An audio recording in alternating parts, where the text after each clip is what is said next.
Don't forget to subscribe to our channel and press the bell icon to get the latest updates of Aakar Foundation. Aakar Foundation. देखिए, एक और चीज हमने थोड़ी सी notice की थी सिर्फ आपको समझने के लिए कि बी के बाद हम कौन कौन सी चीज यूज करते हैं। देखो, बी बेसिकली होता क्या है, बी का मतलब होता है am is are was were. ठीक है, जिसमें बी की जो फर्स्ट फॉर्म है, बी की फर्स्ट फॉर्म है वो ये है एम इज आर, और जो बी की पास्ट फॉर्म होती है वॉज वर। ठीक है, तो इसका मतलब मेरा बोलने का मतलब ये है कि अगर हम बोलते हैं कि बी के बाद क्या यूज किया जा सकता है, तो बी के बाद हम ये तीन चीजें यूज करते हैं। ठीक है, जिसमें पहला है एक्शनिंग। एक्शनिंग का मतलब होता है, इसी का मतलब, इस एक्शनिंग का मतलब भी होता है V1, V1 प्लस ING। ठीक है, हमने शॉर्ट में इसे एक्शनिंग बोल के काम चलाया है। ठीक है, जैसे अगर आपको एग्जाम्पल के तौर पे देखना है, फॉर एन एग्जाम्पल, अब देखोगे जैसे गो के साथ अगर आप ING लगाओगे तो क्या हो जाएगा, गोइंग। ठीक है, गो अपने आप में कोई ना कोई काम है, मतलब एक्शन है। अगर एक्शन को ING लगा के हम एक्शनिंग बोल सकते हैं, तो गो को हम गोइंग भी बोल सकते हैं। ठीक है, इसका मतलब क्या होता है, अगर आप एक्शन पे ING लगाओगे तो इसका मतलब होता है वर्क इज गोइंग ऑन, मतलब काम का जारी होना। जैसे कि मेरे साथ अभी बोलने वाला काम जारी है और आपके सभी के साथ अभी क्लास अटेंड करने वाला काम जारी है। ठीक है, लेकिन ये एक्शनिंग एक्शनिंग बोलने से मुझे ये नहीं पता चलता ना कि काम किस समय पे जारी है। अगर मुझे समय की जानकारी लेना है तो मुझे टाइम वर्ड का यूज करना पड़ेगा, जो कि am is are was for बताता है। अगर प्रेजेंट फॉर्म होगी तो एम इज आर, और पास्ट फॉर्म होगी तो वॉज फोर। ठीक है, दूसरी चीज दूसरी चीज अब देखिए, और बी के बाद क्या यूज किया जा सकता है, और बी के बाद यूज करते हैं हम नॉन एक्शन। ठीक है, और बी के बाद हम यूज करते हैं नॉन एक्शन, और बी के बाद हम यूज करते हैं non action. Basically non action क्या होता है, नॉन एक्शन वो होता है जो एक्शन नहीं है। एक्शन नहीं है बोलने का क्या मतलब होता है, जिसका कोई फॉर्म नहीं है, जैसे कि इसकी V1 नहीं है, V2 नहीं है, V3 नहीं है। ठीक है, V1 V1 plus V1 plus V1 plus ING नहीं होगा, V1 प्लस SES नहीं होगा। ठीक है, V1 प्लस SES नहीं होगा। ये सारी की सारी चीजें, ये सिर्फ और सिर्फ एक एक्शन वर्ब की क्वालिटी है। ठीक है ना, जिसके आप फॉर्म बना सकते हो। लेकिन अगर कोई नॉन एक्शन है,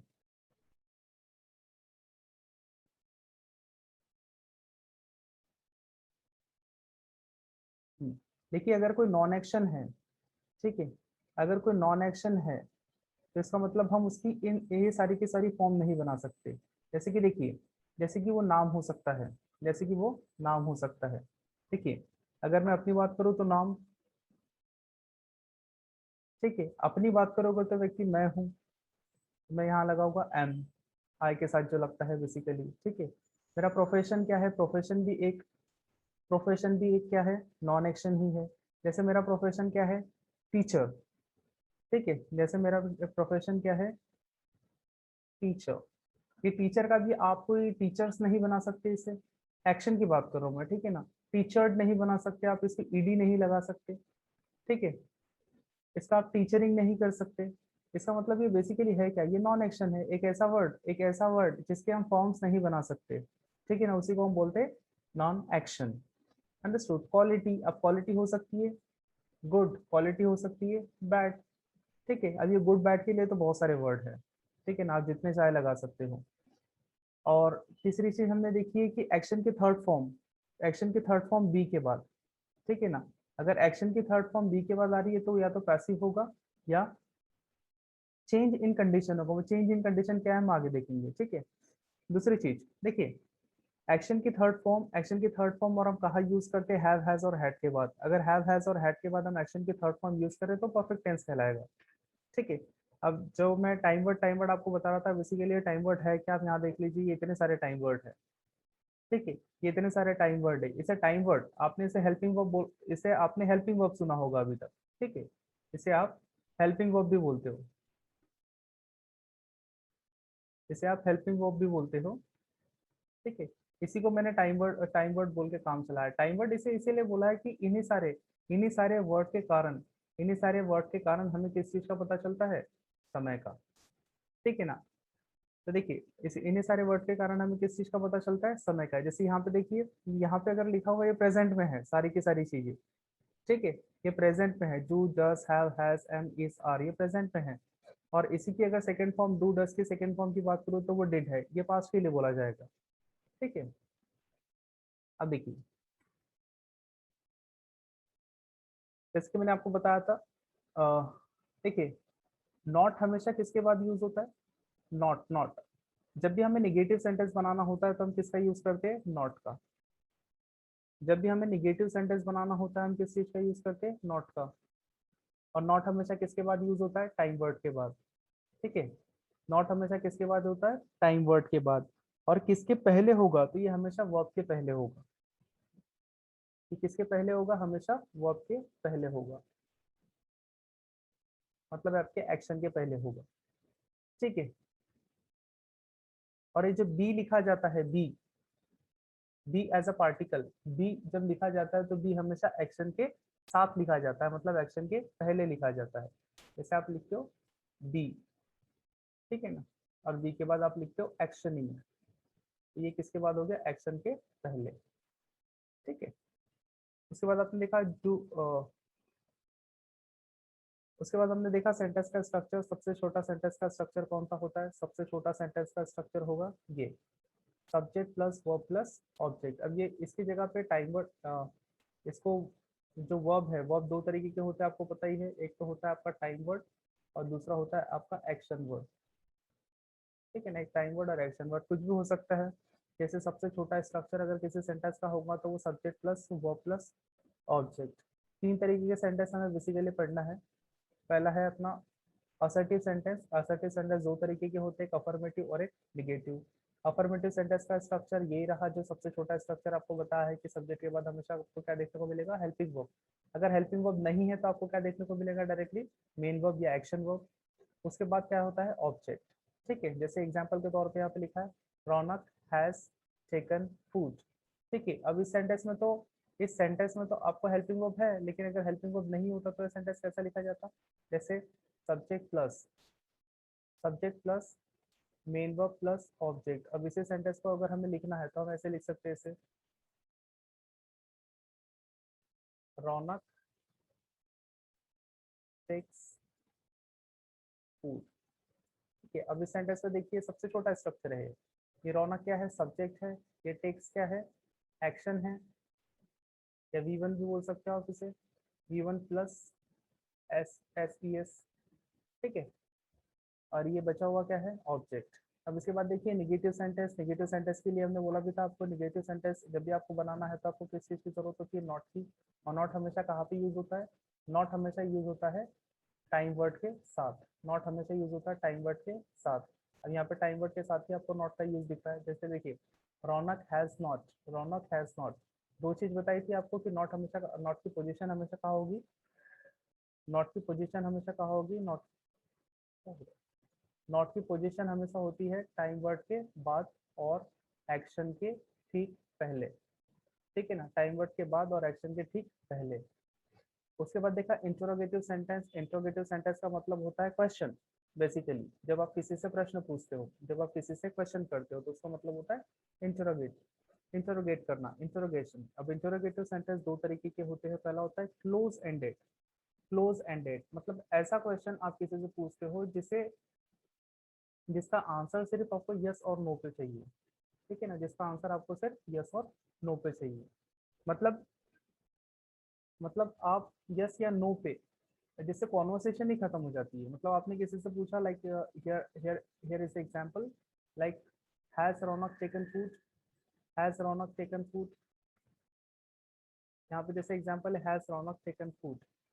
ठीक है, इसका स्ट्रक्चर ऐसा है कि सबसे पहले जब भी आपको क्वेश्चन पुट अप करना है किसी से भी, जब भी आपको क्वेश्चन पुट अप करना है या क्वेश्चन बनाना है, इंग्लिश में इंटरोगेटिव सेंटेंस बनाना है, तो आपको उसकी शुरुआत हमेशा किससे होगी, टाइम वर्ड से। उसकी शुरुआत हमेशा किससे होगी, टाइम वर्ड से। उसकी शुरुआत बेसिकली किससे होगी, टाइम वर्ड से। ठीक है, अगर टाइम वर्ड आपको सेंटेंस में सामने दिखाई देता है या हेल्पिंग वर्ड आपको सेंटेंस में सामने दिखाई देता है तब वो क्वेश्चन कहलाता है। ठीक है ना। उसके बाद हमने देखा दूसरे तरीके का सेंटेंस, एक है ओपन एंडेड। जब आपको कॉन्वर्सेशन बढ़ाना हो, ओपन एंडेड सेंटेंस हमेशा किससे शुरू होगा, क्वेश्चन वर्ड से। ये क्वेश्चन वर्ड क्या है, ये क्वेश्चन वर्ड क्या है, ये क्वेश्चन वर्ड जैसे कि व्हाट, व्हेन, हाउ, वेयर, ये सारे के सारे क्या है, क्वेश्चन वर्ड है। मतलब आप व्हाट से अगर क्वेश्चन पुट अप करते हो तो आप किसी न किसी जगह के बारे में बात कर रहे हो। सॉरी, व्हाट से अगर आप किसी क्वेश्चन के बारे में पुट अप करते हो तो मतलब आप किसी व्यक्ति से कुछ जानना चाहते हो। व्हेन से आप पूछना चाहते हो तो आप समय के बारे में बात करना चाहते हो। ठीक है, हाउ से आप अगर बात करो तो शायद क्वांटिटी के बारे में बात कर रहे हो। ठीक है, देयर से अगर आप क्वेश्चन पूछते हो तो इसका मतलब आप किसी जगह के बारे में बात कर रहे हो, किसी जगह के बारे में पूछना चाहते हो। ठीक है, like here is example like what Raunak has taken. ठीक है ना, व्हाट रौनक हैज टेकन, तो आप ये जानना चाहते हो कि रौनक ने क्या खाया है।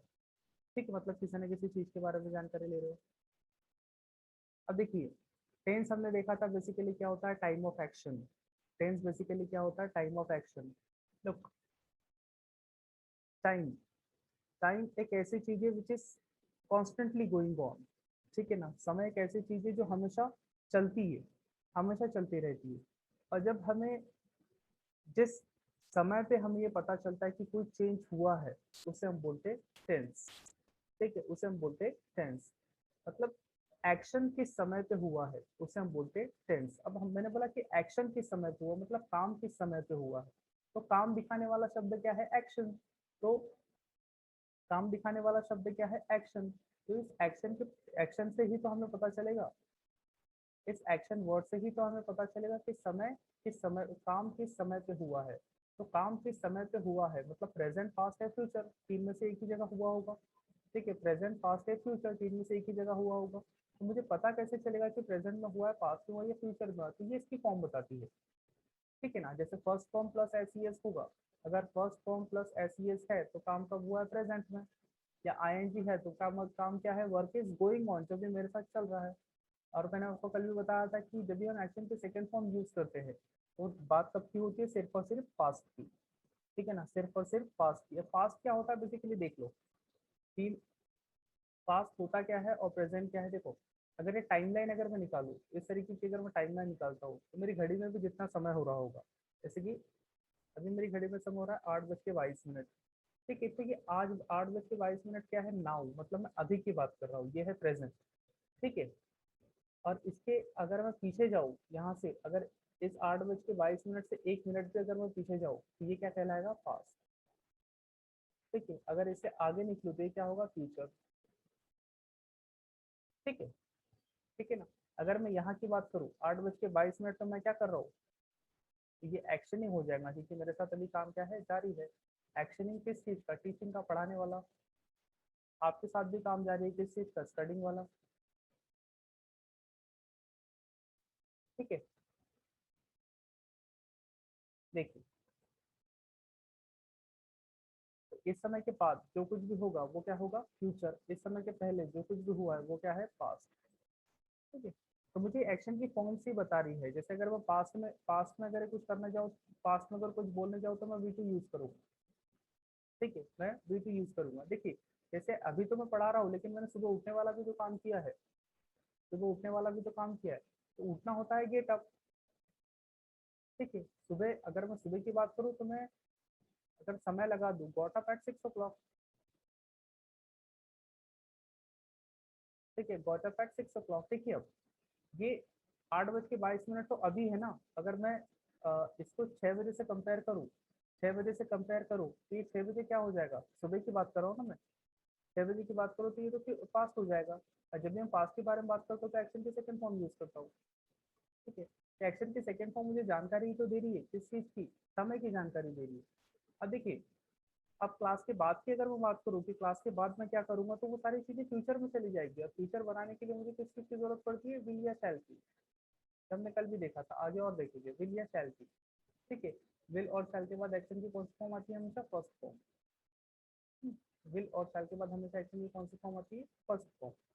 ठीक है, जैसे क्लास खत्म होने के बाद मैं घर जाऊंगा तो आई विल। और जाना क्या होता है, गो। कोई ना कोई काम है ना, जाना क्या होता है, गो, कहा, होम। तो सेंटेंस कैसे बनेगा, आई विल गो होम। ठीक है,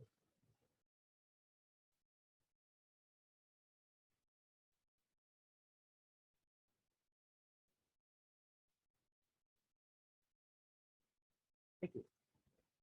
तो वही जब भी हम इंडेफिनेट समय की बात करते हैं, इंडेफिनेट समय की बात करते हैं तो हम एक्शन की फर्स्ट फॉर्म यूज करते हैं, एसवीएस यूज करते हैं एक्शन की फर्स्ट फॉर्म पे, या फिर एक्शन की सेकंड फॉर्म यूज करते हैं। देखो कॉन्टिन्यूअस, कॉन्टिन्यूअस का मतलब क्या होता है, जो चल रहा है। कॉन्टिन्यूअस का मतलब क्या है, जो चल रहा है। तो V1 plus I N G, V1 plus I N G मतलब क्या होता है, action in. V1 plus I N G मतलब एक्शन इन। एक्शन इन जहाँ पे भी दिखता है तो आपको क्या है, काम जारी है, इसका मतलब क्या होता है, काम जारी है। ठीक है, परफेक्ट, परफेक्ट शब्द जहाँ पे भी आया तो यहाँ पे एक्शन की कौन सी फॉर्म आएगी, हमेशा थर्ड फॉर्म। और परफेक्ट कॉन्टिन्यूअस, ये बेसिकली दो टेंस को मिला के बनाया हुआ टेंस है। अभी थोड़ी देर पहले बताया परफेक्ट का मतलब क्या होता है, परफेक्ट का मतलब क्या होता है, परफेक्ट कौन सी फॉर्म लेके आता है, हमेशा एक्शन की थर्ड फॉर्म। और एक्शनिंग कॉन्टिन्यूअस मतलब क्या होता है, एक्शनिंग मतलब V1 प्लस आई एन जी। ठीक है, V1 प्लस आई एन जी। देखो परफेक्ट है, आपको बताया था मैंने, एक्शनिंग, एक्शनिंग किसके पहले किसके बाद यूज होती है, हमेशा बी के बाद। एक्शनिंग किसके बाद होती है, बी के बाद, और बी की ही थर्ड फॉर्म क्या होती है, बी। ठीक है, यहाँ परफेक्ट लिखा हुआ है, परफेक्ट के कारण ये बी का क्या हो गया, बी। प्रेजेंट इंडेफिनेट, आप देख लीजिए स्ट्रक्चर, कल भी हमने इसे चेक किया था, प्रेजेंट इंडेफिनेट क्या होता है। आज हम इसके प्रैक्टिकल यूसेज देखेंगे कि इसके प्रैक्टिकल यूसेज क्या है। ठीक है, देख लीजिए थोड़ा सा। इंटरोगेटिव सेंटेंस स्ट्रक्चर देख लीजिए, इंटरोगेटिव सेंटेंस में। ठीक है, यहाँ पे प्रेजेंट इंडेफिनेट का थोड़ा सा कंफ्यूजिंग पार्ट सिर्फ ये वाला है कि यहाँ पे सिंगुलर, सिंगुलर सब्जेक्ट जो है उसके लिए एक्शन का एक्शन सिया था, मतलब यहाँ पे एक्शन में क्या लगता है, एक्शन पे एस या ई एस। यहाँ पे एक्शन पे क्या लगेगा, एस या ई एस। तो एक्शन का क्या बन जाता है, एक्शंस। एक्शन का क्या बन जाता है, एक्शंस। उसके बाद देखिए प्लूरल सब्जेक्ट, प्लूरल सब्जेक्ट में कोई प्रॉब्लम नहीं है, एक्शन का एक्शन ही रहता है। इंट्रोगेटिव सेंटेंस, वहाँ पे जब क्वेश्चन पुट अप करने की जरूरत पड़ती है आपको, आपको पता होगा कि आपको कल भी बताया था मैंने कि जब भी हमें क्वेश्चन पुट अप करना होता है, जब भी हमें क्वेश्चन पुट अप करना होता है, तब भी हमें किस चीज़ की जरूरत पड़ती है, टाइम वर्ड की। टाइम वर्ड की या क्वेश्चन वर्ड की। बिना टाइम वर्ड या क्वेश्चन वर्ड के कोई भी क्वेश्चन नहीं पूछा जा सकता। अब इस सेंटेंस, अब यहाँ पे देख लीजिए, अगर मैं यहाँ पे एक सेंटेंस लिखूँ, सेंटेंस लिखूँ कि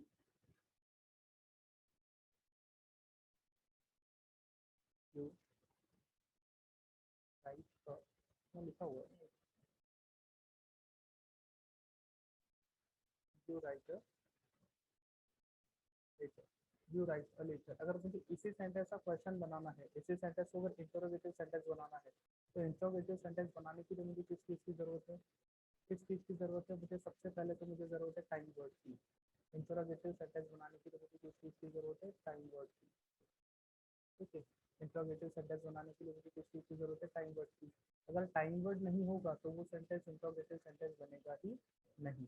तो इस सेंटेंस में देखिए, इस सेंटेंस में अगर टाइम वर्ड है ही नहीं तो मैंने किस चीज़ का यूज़ किया था, डू का। ठीक है ना, और डू का यूज़ करके ही क्या बन गया था, क्वेश्चन। तो वैसे ही अगर मैं उसी सेंटेंस को अगर मैं थर्ड पर्सन सिंगुलर के लिखने जाऊँ, जैसे कि ही राइट्स अ लेटर, ये थर्ड पर्सन सिंगुलर के लिए लिखा। उस सेंटेंस में यहाँ पे भी देखिए आप, यहाँ पे भी देखिए, यहाँ पे अगर क्वेश्चन बनाने के लिए मेरे पास टाइम वर्ड नहीं था तो मैंने किसका यूज़ किया है, मैंने किसका यूज़ किया है, डू का। यहाँ पे भी अगर मेरे पास क्वेश्चन बनाने के लिए टाइम वर्ड नहीं है तब भी मैं किसका यूज़ करूँगा, डू का। सिर्फ फर्क इतना है कि यहाँ से एस सी एस निकाल के मैं इस डू में डालूंगा, और ये डू का क्या बन जाएगा, टस। पर यहाँ पे एस सी एस नहीं रहेगा, ये क्या बन गया, क्वेश्चन। इस सेंटेंस में भी ऐसे ही किया हुआ है। यहाँ पे बेसिकली होना चाहिए था एक्शंस, यहाँ क्या होना चाहिए था, एक्शंस। यहाँ क्या होना, यहाँ क्या होना चाहिए था, एक्शन। इसी एक्शन का क्या निकाला है, एस, और किस पे डाला है, डू पे, और ये क्या बन गया है, टस।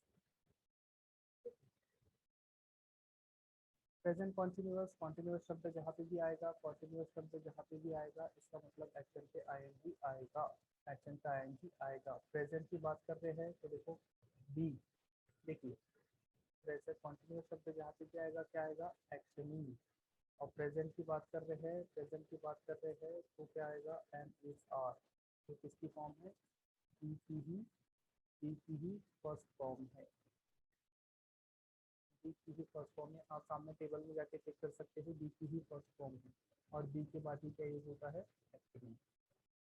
ठीक है, आई के साथ यहाँ पे यूज होता है एम, यहाँ पे यू वी जे के साथ हमेशा क्या यूज होगा, आर और वी सी जे के साथ क्या यूज होगा, एस। इसलिए हो रहा है कि हम बात कर रहे हैं प्रेजेंट की और किसकी, कॉन्टिन्यूअस की, मतलब काम जो अभी मेरे साथ इस मोमेंट पे जारी है, उस समय की बात कर रहे हैं। अब इसी में इंट्रोगेटिव, इंट्रोगेटिव का पहला वही रूल रहेगा, आपको पता है कि इंट्रोगेटिव सेंटेंस जब भी बनाते हैं तब भी हमें किस चीज़ की जरूरत पड़ती है, या तो क्वेश्चन वर्ड की या तो टाइम वर्ड की। इंट्रोगेटिव सेंटेंस की शुरुआत ही उस चीज़ से होती है। यहाँ पे जो भी टाइम वर्ड लिखा हुआ था, देखिए जो भी टाइम वर्ड लिखा हुआ था उसी को हमने यूज किया हुआ है सामने वाला। अब प्रेजेंट परफेक्ट, प्रेजेंट परफेक्ट, अब यहाँ क्या लिखा हुआ, परफेक्ट। परफेक्ट, अगर परफेक्ट लिखा हुआ तो एक्चुअली कौन सी फॉर्म चाहिए, थर्ड फॉर्म चाहिए। मैंने आपको पहले बताया, आपको फॉर्मूले रटना नहीं है, बनाना है, मतलब ऐसे चलना है इधर से, यहाँ से चलिए फॉर्मूले खुद ही बनते जाएंगे। परफेक्ट शब्द का मतलब क्या होता है, थर्ड फॉर्म। ठीक है, अब यहाँ पे क्या लिखा है, प्रेजेंट। मैंने आपको बताया एक्शन की थर्ड फॉर्म या तो बी के बाद यूज होती है, या तो हैव हैज या हैड के बाद यूज होती है। हम किसकी बात कर रहे हैं, टेंस की बात कर रहे हैं, टेंस की बात कर रहे हैं, परफेक्ट टेंस की बात कर रहे हैं, इसलिए हम यहाँ पे यूज करेंगे हैव या हैज। ठीक है, हैव या हैज, जो ऊपर लिखा भी हुआ है, हैव या हैज। ठीक है, देख लीजिए इसके स्ट्रक्चर वगैरह सब जैसे कि वैसे, अफर्मेटिव, इंटरोगेटिव, नेगेटिव। वैसे पास्ट इंडेफिनिट, पास्ट इंडेफिनिट बताया भी आपको, जब भी हम पास्ट की बात करते हैं, जब भी हम पास्ट की बात करते हैं तभी चाहे एक्शन हो या टाइम वर्ड हो, दोनों के हम कौन सी फॉर्म यूज करते हैं, सेकेंड फॉर्म। जैसे टाइम वर्ड की भी कौन सी फॉर्म है, जैसे डू की ही सेकेंड फॉर्म क्या होती है, डेड। डू की ही सेकेंड फॉर्म क्या होती है, डेड। थर्ड फॉर्म क्या होती है, डेड। ठीक है ना। अगर मुझे यहाँ पे जब भी पास्ट इंडेफिनिट, इंडेफिनिट का मतलब क्या होता है, इंडेफिनिट का मतलब ज़्यादा से यूज करते हैं एक्शन की फर्स्ट फॉर्म बेसिकली। इंडेफिनिट का मतलब वो होता है जहाँ पे हम यूज करते हैं एक्शन की फर्स्ट फॉर्म। लेकिन यहाँ क्या लिखा हुआ है सामने शब्द पास्ट, यही सेकंड फॉर्म क्या हो जाएगी, यही सेकंड फॉर्म क्या हो जाएगी, और सर यही फर्स्ट फॉर्म क्या हो जाएगी, सेकंड फॉर्म। ठीक है ना। इंडेफिनिट वो है जहाँ पे हम एक्चुअली कौन सी फॉर्म यूज करते हैं, कौन सी फॉर्म यूज करते हैं, फर्स्ट फॉर्म। लेकिन यहाँ पे क्या लिखा है, फास्ट, ये फास्ट के कारण एक्चुअली कौन सी फॉर्म हो जाएगी, सेकंड फॉर्म। ठीक है, सेकंड फॉर्म। अंडरस्टूड। अब इस सेंटेंस में भी देखिए सब्जेक्ट, इस सेंटेंस में भी देखिए, जैसे कि यहाँ पर सेंटेंस दिया हुआ है, एक और सेंटेंस देखिए सर, जैसे कि I wrote a letter yesterday, I wrote a letter yesterday. यहाँ पे आई ना लिख के मैं ही देखिए सर, क्वेश्चन बनाने में आसानी है तो समझे।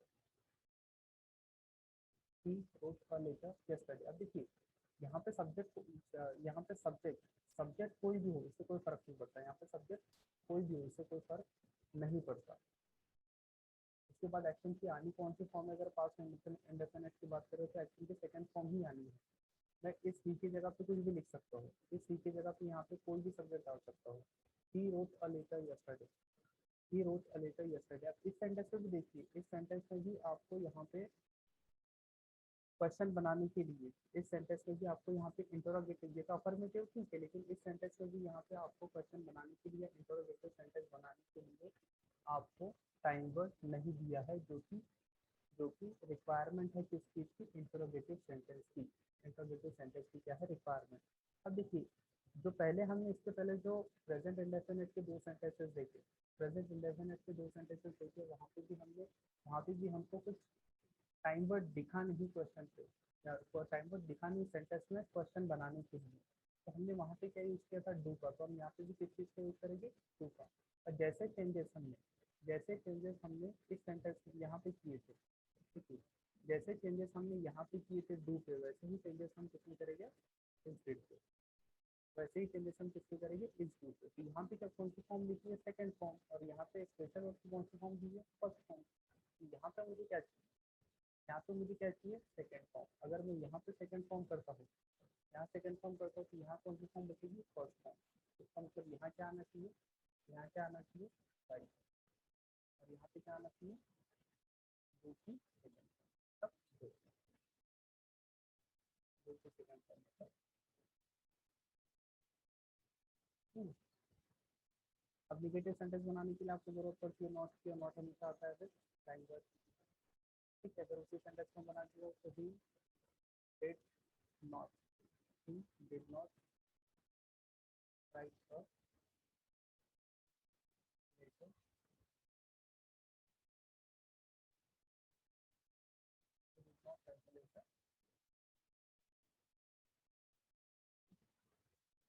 पास्ट कॉन्टिन्यूस देखिए वापस be action be action be के साथ ही क्या आ रहा है एक्शन कॉन्टिन्यूस है तो मतलब एक्शन में आएगा भी और एक्शन अगर आया तो सबसे बाद आएगा बी के बाद यहाँ पे शब्द क्या दिया है ऊपर देखो शब्द क्या लिखा हुआ है पास्ट अगर पास्ट है तो बी की कौन सी फॉर्म आएगी पास्ट फॉर्म आएगी मतलब बी की पास्ट फॉर्म जो होती है ऊपर आई ही सी ए आई ही सी ए देखो यहाँ पे आपको बताया था मैंने एम और इस का पास क्या होता है वॉज और आर का पास क्या होता है वर्ड ठीक है आर का पास क्या होता है वर्ड इसका मतलब प्रेजेंट है जहाँ पे आप एम और इसका यूज करोगे तो पास्ट में किस चीज को यूज करोगे पास्ट में किस चीज को यूज करोगे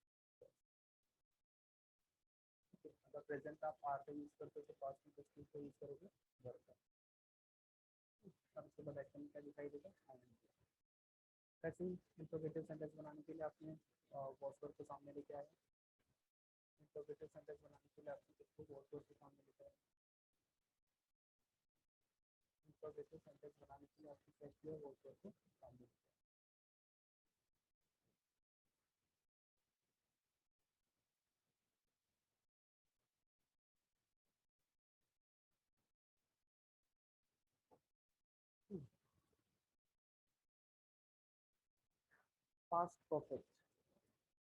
पास्ट परफेक्ट देखो परफेक्ट शब्द आया तो क्या आएगा एक्शन की थर्ड फॉर्म ठीक है पास्ट परफेक्ट सेंटेंस परफेक्ट अगर वर्ड आया तो एक्चुअली कौन सी फॉर्म आएगी थर्ड फॉर्म आएगी यहाँ पे लिखा है पास्ट आपको पता है बी3 हमसे किसके बाद यूज होता है हैव हैज या हैड के बाद अगर आप पास्ट टेंस की बात करें तो किसके बाद यूज होगा हैव हैज या हैड के बाद यहाँ पे हम पास्ट की बात करें इसलिए हैव हैज तो आएगा नहीं इससे क्या आएगा हैड अब हैड आप किसी भी लिए यूज कर सकते हो ठीक है हैड आप किसी भी लिए यूज कर सकते हैं यहाँ पे मैं कोई भी सब्जेक्ट लिखूँ आई यू ही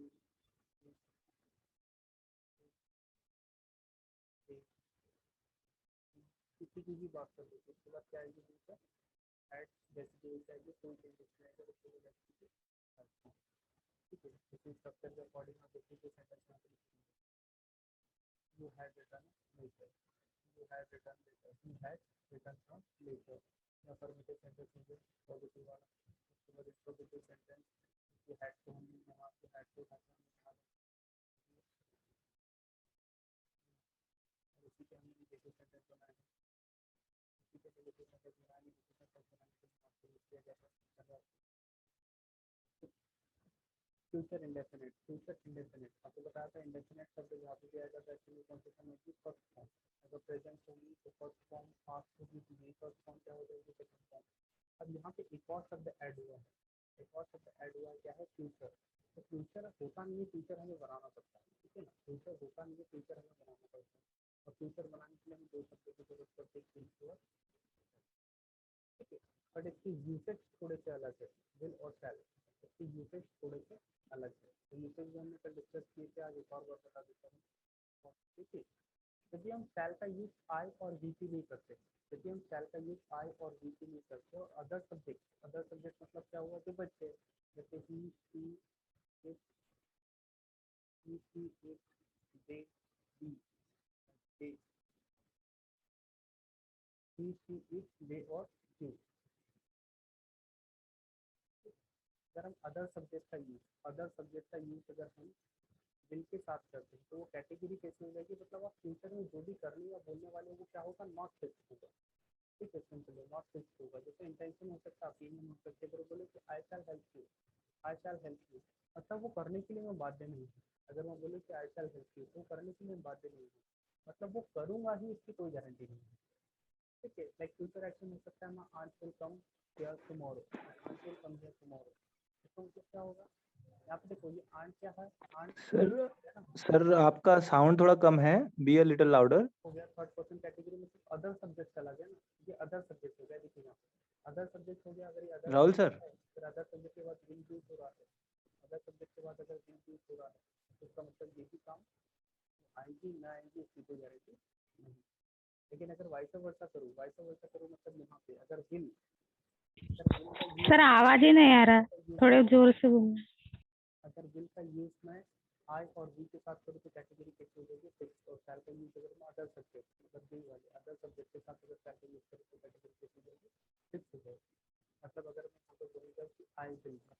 बाद मैंने किसका यूज किया तो कैटेगरी टेस्ट राहुल सर, और जो भी सामने करने वाला क्या है check your mic sir please. तो प्रॉमिस वैसे ही होते हैं, प्रॉमिस इसीलिए करके आप क्या करते हैं निभाए और प्रॉमिस इसीलिए होते हैं कि आप उसे पूरा करें, ठीक है ना। Check your mic please sir, जैसे कि I will sound is not clear here. ये मैंने प्रॉमिस किया, मतलब मैं आपकी पक्की पक्की मदद करूंगा ही। उसके बाद क्या है determination, determination Rahul sir,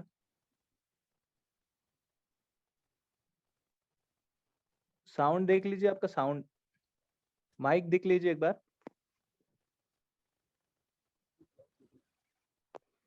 Rahul sir, आवाज नहीं आ रही है? साउंड साउंड देख लीजिए एक बार।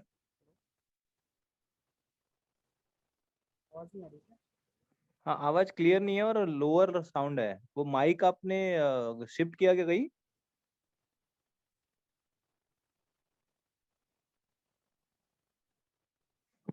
माइक को प्रॉपरली, माइक जहाँ था वहीं पे रखिए। आपका वीडियो भी ऑफ हुआ है सर,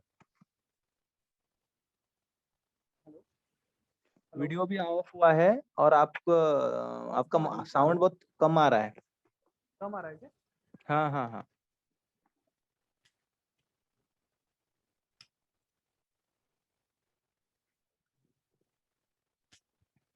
हेलो, हाँ, अभी अभी आ रहा है थोड़ा सा। आपने माइक शिफ्ट किया था क्या दूसरी जगह? हाँ माइक।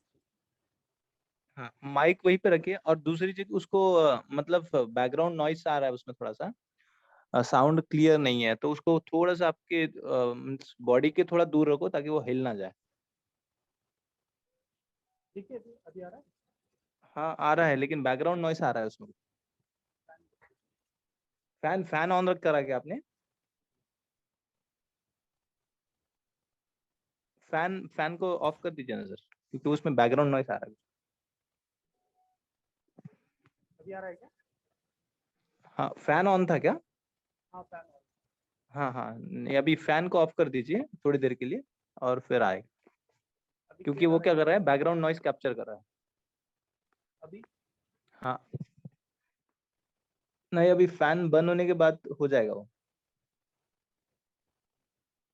हेलो, हाँ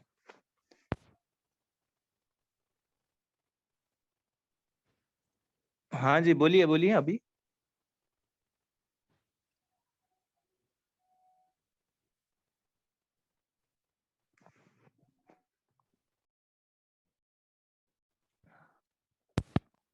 हेलो, हाँ, अभी अभी ठीक है। बोल बोलिए। Am I audible? Yes, you are audible Rahul. Okay okay, yes sir, audible now. ठीक। उसके बाद हम बात करते हैं डिटर्मिनेशन की। डिटर्मिनेशन, डिटर्मिनेशन एक ऐसा काम वो भी हम जो मतलब क्लेम बी ए करते हैं, लिटिल, पक्का पक्का करने का क्लेम करते हैं। थोड़ा सा ज्यादा इसके बोलिए बाद सर, इसके थोड़ा बाद सा हमने हाई यूज पिच में किया बोलिए। दिल का, दिल के सॉरी वी के बाद हमने किस चीज का यूज किया? दिल का। इसका मतलब यही कैटेगरी आ रही है फिक्स वाली, फिक्स वाली कैटेगरी आती आ रही है, मतलब हम पक्का पक्का उस काम को करें। उसके बाद देखिए टेक्स्ट, टेक्स्ट माइक को टेक्स्ट थोड़ा क्या पास है? पकड़िए जैसे सर। कि अगर ऑथोरिटी, ऑथोरिटी ऑथोरिटी आप किस पे चला गया आपका? ऑथोरिटी आप किस पे चला गया? Other subject. ऑथोरिटी ना तो आई है, ऑथोरिटी ना तो बी। ऑथोरिटी क्या है? अदर सब्जेक्ट है। ऑथोरिटी क्या है? Other subject. और अदर सब्जेक्ट के साथ अगर आप शैल का यूज करोगे तो कैटेगरी कैसे होगी? फिक्स। और सबसे लास्ट में जो है ऑफिशियल इंस्ट्रक्शन। माइक को ऑफिशियल थोड़ा इंस्ट्रक्शन आप थोड़ा कैसे नियर कर कर दीजिए ना। सकते हो? तो ऑफिशियल इंस्ट्रक्शन से नो कैंडिडेट शैल और विल। माइक को थोड़ा नियर पकड़िए इंस्ट्रक्शन दी सर, जाती माइक है को। एग्जाम हॉल पे, आप एंटर करते हो एग्जाम हॉल पे या हॉल टिकट के पीछे आपका लिखा होता है कि no candidate, no candidate will और शैल क्या होना चाहिए? माइक को थोड़ा सा नियर पकड़िए सर, माइक को। एक्सेप्ट कर रहा हूँ कि आपका शैल ही होना चाहिए, ठीक है। एक्सेप्ट कर रहा हूँ कि shall ही माइक होना को थोड़ा चाहिए। नियर करिए सर, माइक को नियर।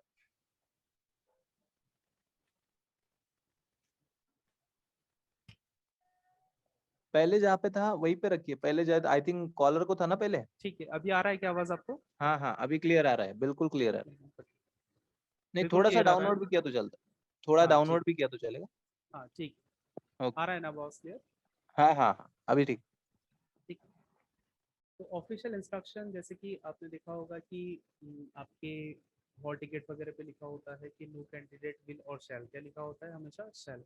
जैसे आप अगर आप देखोगे कि कोई लीगल डॉक्यूमेंट होगा, स्पेशली आप इंडियन कॉन्स्टिट्यूशन की अगर बात करें, आपने पढ़ा होगा अगर कोई फंडामेंटल राइट्स वगैरह स्कूल बुक्स में भी लिखे होते हैं सामने, तो वहाँ पे जो भी फंडामेंटल राइट जो स्टेट को इंस्ट्रक्शन देते हैं, तो वो हमेशा क्या होता है, स्टेट शैल, ठीक है ना, state shall, state shall not derogate any person of the ground of article 15 जो है देखें जैसा ही।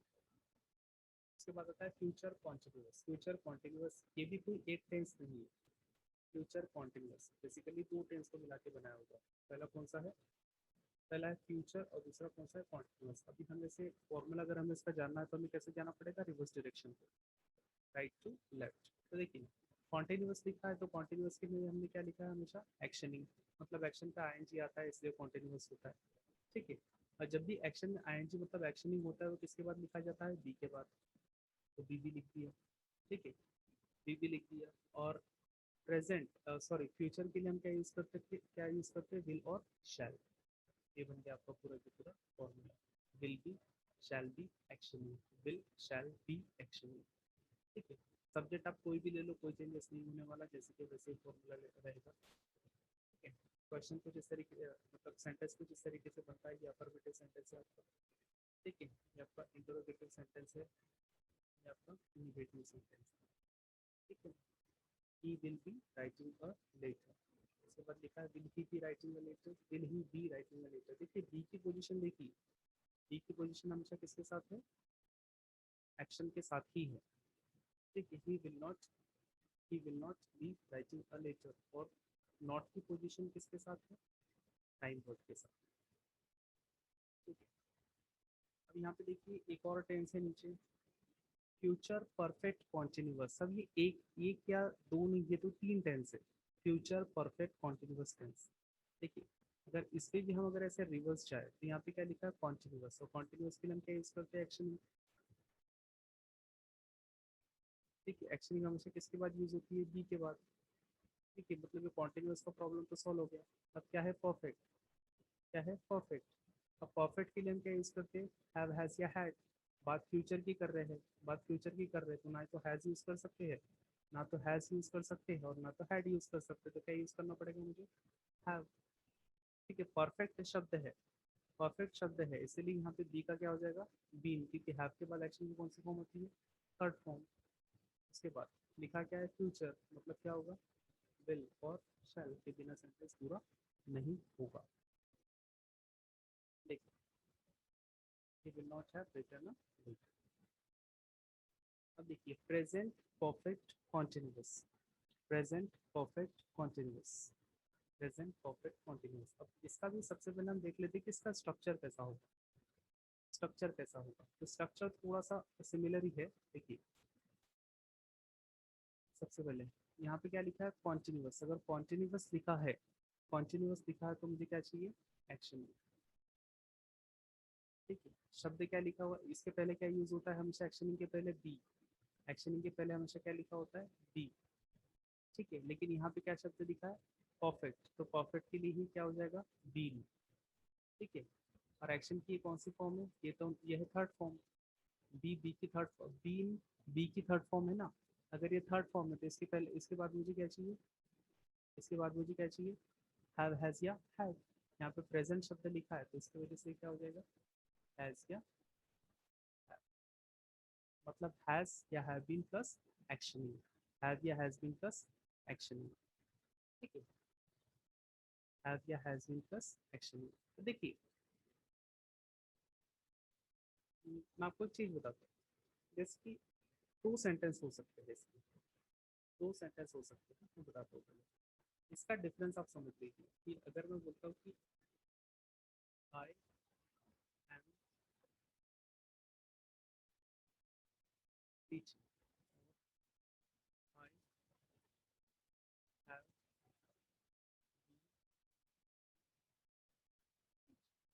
दोनों सेंटेंस का मतलब क्या है, देखो अगर मैं टाइमलाइन ड्रॉ करूँ, एक टाइमलाइन ड्रॉ करूँ, और यहाँ पे लिखूँ नाउ, मतलब जो भी अभी मेरी जरूरत हो रहा है,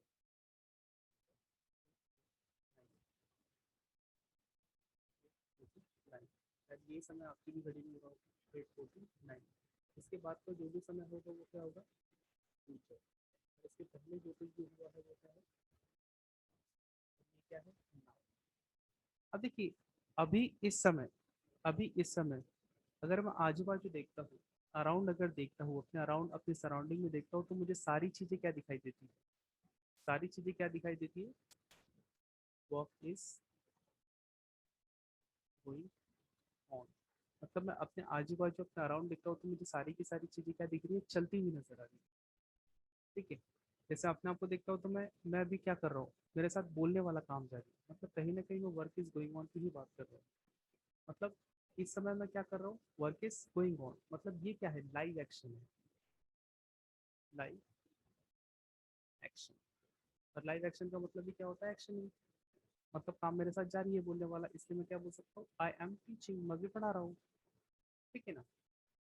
अगर मैं बोलूँ कि I have been actioning, I have been actioning, इसका मतलब कि काम मेरे साथ अभी तो जारी है, लेकिन सिर्फ अभी ही नहीं जारी है, वो काम मेरे साथ कब से जारी है, पास्ट से जारी है, मतलब पहले से ही जारी है। वो काम मेरे साथ कब से जारी है, पहले से ही जारी है। अंडरस्टूड। जैसे देखिए, अगर मैं बोलूँ कि हम 1 घंटे से टेंस पढ़ रहे हैं, हम 1 घंटे से टेंस पढ़ रहे हैं, अगर हम अभी, मैं अगर अभी की बात करूँ, अभी की बात करूँ तो वी आर स्टडिंग टेंस, अभी की बात करूँ तो। लेकिन मैं बात अभी के साथ साथ पिछले 1 घंटे की भी कर रहा हूँ, मतलब पिछले 1 घंटे पहले मैंने टेंस पढ़ना क्या किया है, शुरू किया। पिछले 1 घंटे पहले मैंने क्या किया, टेंस पढ़ना शुरू किया है। अब देखो प्रेजेंट टाइम यहाँ पे अगर मैं लिखूँ तो वापस वही लिखूंगा, प्रेजेंट टाइम अगर मैं यहाँ पे लिखूँ तो वापस वही लिखूंगा, अभी शायद 8:50 हो गया होगा। ठीक है, ये क्या है, प्रेजेंट टाइम में, मतलब यहाँ पे अभी क्या है, यहाँ पे अभी क्या है, वर्क इज गोइंग ऑन, यहाँ पे भी क्या है, वर्क इज गोइंग ऑन, तो यहाँ पे मैं क्या लिखूंगा, एक्शनिंग, मतलब यहाँ पे मेरे साथ काम क्या है, जारी है। ठीक है, लेकिन 1 घंटे पहले से, मतलब 750 से, मतलब 750 से लेके 8:50 तक मैंने टेंस को पढ़ने वाला काम क्या किया, फिनिश्ड। ठीक है, टेंस को पढ़ने वाला काम क्या किया, फिनिश्ड। और उस काम को करने का इफेक्ट भी मेरे साथ है, इसलिए वहां पे क्या आ जाएगा, परफेक्ट, मतलब हैव के साथ क्या होगा, बीन, क्योंकि वहां पे आगे क्या है, एक्शन है। तो सेंटेंस अब कैसा बनेगा, आई, सॉरी, सेंटेंस कैसा बनेगा, we have been, we have been study, क्या, tense, we have been study tense. Sentence ये बता रहा है कि मैं अभी तो पढ़ रहा हूँ, अभी तो पढ़ रहा हूँ, क्योंकि यहाँ पे क्या है, एक्शन ही, अभी तो पढ़ रहा हूँ, लेकिन इसके पहले भी, मतलब 1 घंटे पहले से, 1 घंटे पहले से मैंने टेंस पढ़ने वाला काम फिनिश किया। 8:15 को मैं टेंस पढ़ रहा हूँ, लेकिन 7:50 टू 8:50 यहाँ तक मैंने टेंस को पढ़ने वाला काम क्या किया, फिनिश। यहाँ से मैंने टेंस को पढ़ने वाला काम क्या किया, फिनिश। टेंस को पढ़ने वाला काम क्या किया, फिनिश। इसका मतलब क्या है, इसका मतलब क्या है, इसका मतलब ये है, a part of an action is finish. काम का एक हिस्सा खत्म हो चुका है यहाँ से यहाँ। ठीक है, और जो कुछ भी बचा है, मतलब रेस्ट ऑफ इट,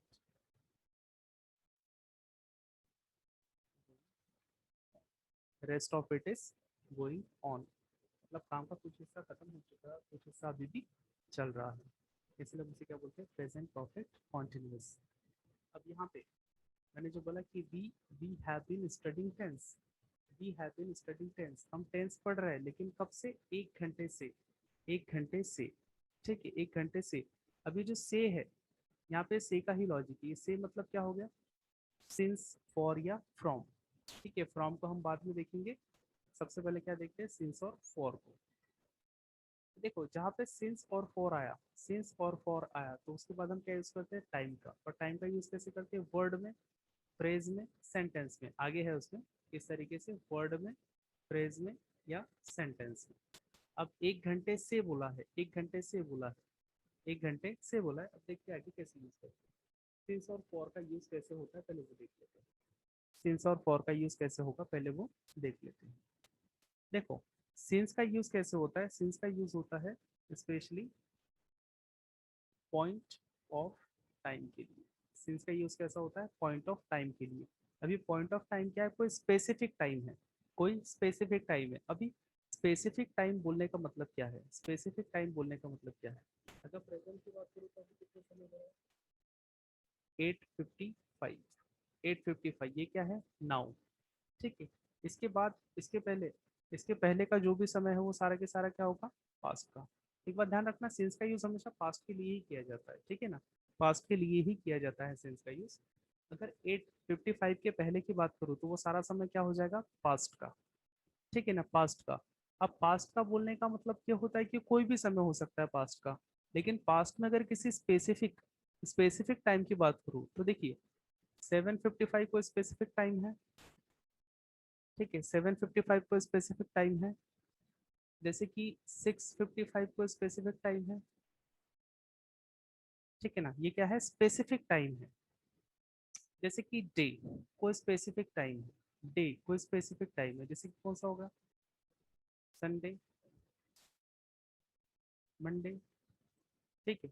और आज का है वो क्या है? Sunday, Monday. आज का डे कौन सा है? कमेंट करके बताओ। ठीक है। जैसे कि डेट। डेट अगर डेट की बात करो तो जैसे कि अगस्त 15 1947, ये कोई पास्ट का स्पेसिफिक डेट है। ठीक है ना? अगस्त 15 1947 कोई स्पेसिफिक डेट है। अगर मैं बोलूँ कि करीबन अगर मैं बोलूँ कि 73 years from now, 73 years from now, अगर मैं आज की बात करूँ तो आज का चालू है 2021। 2021 से 73 ईयर्स पहले। ये कोई स्पेसिफिक टाइम नहीं है, कोई स्पेसिफिक टाइम नहीं है।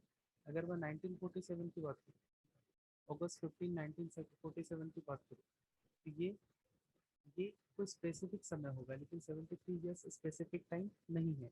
इसका मतलब अगर हम 73 ईयर्स में बोलूँगा, 73 ईयर्स पहले, 73 साल पहले, तो इसका मतलब वहाँ पे सेंस का यूज नहीं होगा। ठीक है, वहाँ पे सेंस का यूज नहीं होगा। अगर मैं बोलूँ कि अगस्त 15 1947, तो वहाँ पे इसका यूज होगा, सेंस का यूज होगा। तो समझिए आपका स्पेसिफिक टाइम का मतलब क्या होता है। जैसे कि स्पेसिफिक मंथ, जैसे कि अभी कौन सा चालू है? मई। मई के पहले कौन सा था? ठीक है, उसके पहले कौन सा था? पता ही है आपको। उसके पहले कौन सा था? वही पता है। ठीक है, तो अभी अभी मई चालू हुई थी, मई से मई क्या हो गया? प्रेजेंट। मई क्या हो गया? प्रेजेंट। इसके पहले कौन सा था? अप्रैल। मई के पहले कौन सा था? अप्रैल। अंडरस्टूड? मई के पहले कौन सा था? अप्रैल। तो अप्रैल क्या हो गया आपका? स्पेसिफिक मंथ हो गया। अगर मैं बोलता हूँ कि 1 मंथ अगो, 1 मंथ अगो, ये 1 मंथ अगो कोई स्पेसिफिक टाइम नहीं है, लेकिन अप्रैल स्पेसिफिक टाइम है।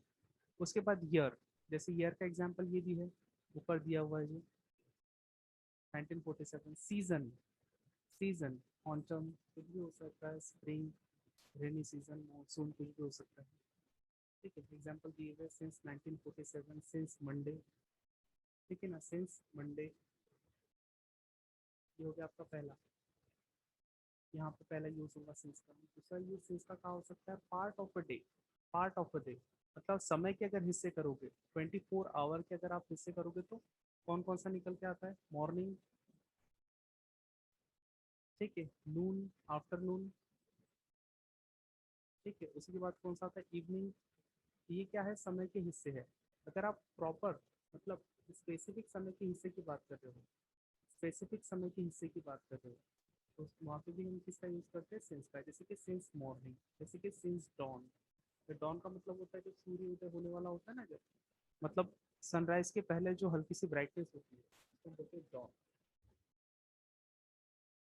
ठीक है, स्टेजेस ऑफ लाइफ, तो तीसरी चीज है जहाँ पे हम सिंस का यूज करते हैं, जिसके पहले हम सिंस का यूज करते हैं, तो वो क्या होता है? Stages of life. जैसे कि चाइल्डहुड मतलब बोलते हैं हम सिंस चाइल्डहुड।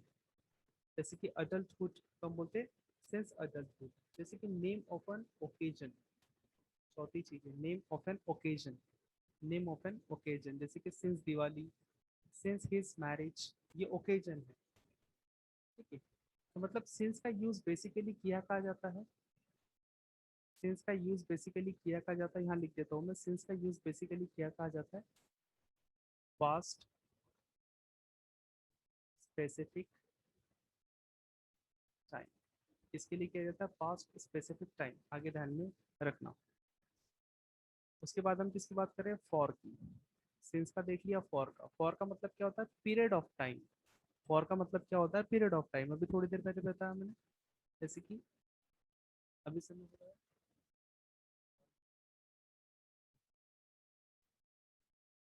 9 o'clock, ठीक है 9 o'clock। इसके पहले कितना हुआ था, 8 o'clock। इसके पहले कितना हुआ था, 7 o'clock, ठीक है। इसके पहले कितना हुआ था, 6 o'clock, ठीक है। तो ये क्या है, स्पेसिफिक टाइम हो गया, ये पास्ट स्पेसिफिक टाइम हो गया। लेकिन इस दोनों के बीच का जो अंतर है वो कितना है, 1 आवर। ये 1 आवर को स्पेसिफिक टाइम दी, ये क्या है, पीरियड ऑफ टाइम, ठीक है। तो ये क्या हो गया, indefinite duration. Indefinite duration, indefinite duration जैसे आपको सेंटेंस पे देखने को मिलेगा। आपको बताया था सिंस और फॉर के बाद हम क्या यूज करते हैं, सिंस और फॉर के बाद हम समय किसके किसके फॉर्म पे यूज कर सकते हैं, या तो वर्ड होगा, ठीक है, या तो फ्रेज होगा, ठीक है, वर्ड होगा, फ्रेज होगा, या तो पूरा की पूरा सेंटेंस ही लिखा होगा, ठीक है। यहाँ पे क्या लिखा हुआ, फ्रेज लिखी हुई है एक, इनडेफिनिट ड्यूरेशन, जैसे for a long time. For a long time बोलने से मुझे एग्जैक्टली समय का पता नहीं चलता, लेकिन बात इतनी है कि पास्ट की है, ये भी बात क्या हो रही है, पास्ट की हो रही है। जैसे numeral, numeral plus time word, numeral plus time word. Numeral का मतलब क्या होता है, जब आप जैसे कि आपने वन को अगर लैंग्वेज में लिखना तो आप क्या लिखते हो, ONE, तो ये क्या हो गया, न्यूमेरल हो गया इस वन का, ठीक है। न्यूमेरल प्लस टाइम वर्ड, जैसे कि लिखा है फॉर 2, मतलब ये क्या है, न्यूमेरल। अब डेज क्या है, टाइम वर्ड है, समय को बता रहा है, फॉर 2 days, फॉर 2 days, जैसे कि फॉर 2 days। जैसे अगर आज 6 में है, तो इसके पहले क्या था, 2 दिन पहले क्या था, 4 में, 4th में, ठीक है, 4th में।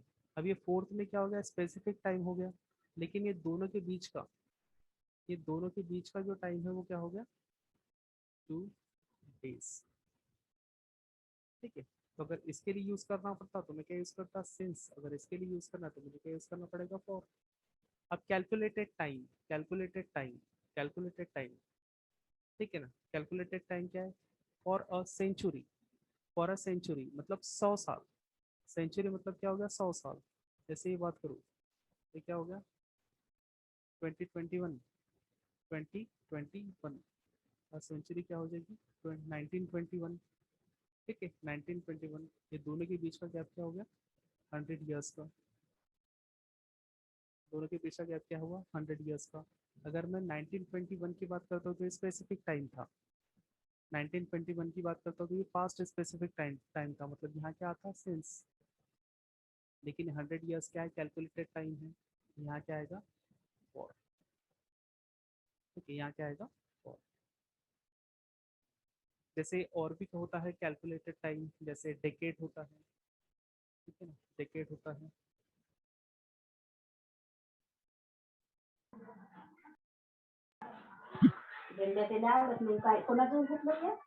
Morning, morning. यहाँ पे थोड़ा सा आप देखिए रूल में कि आप कहाँ क्या यूज कर सकते हैं। You have got 2 minutes now. कौन सा सही लिखा है, कौन सा गलत लिखा है, जहाँ पे ब्लैंक स्पेस दिया हुआ, ब्लैंक स्पेस पे आप क्या लिख सकते हो, बताइए।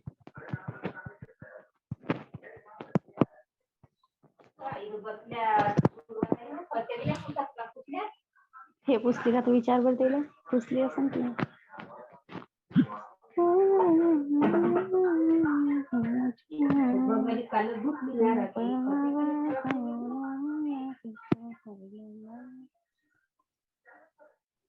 तेजूबाई की नाही, रुपीबाई की नाही येणार का, काऊन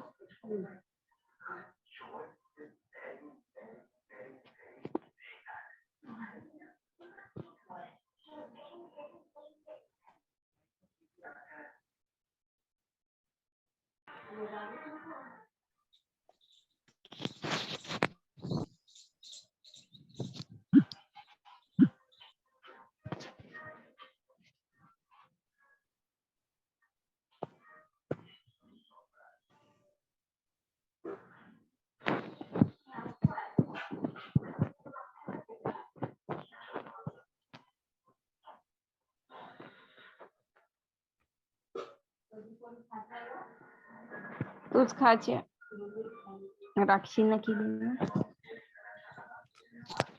हेमलता प्लीज वॉइस अपना आपको अभी भी माइक क्लियर म्यूट नहीं आ रहा है क्या? कीजिए।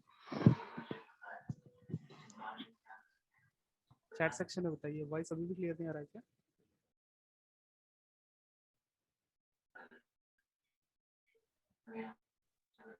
आ रही है सर। क्लियर है ना?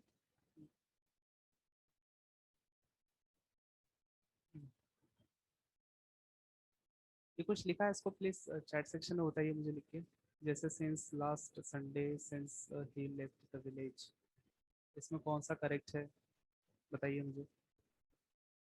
देखो 2 मिनट्स फ्रॉम नाउ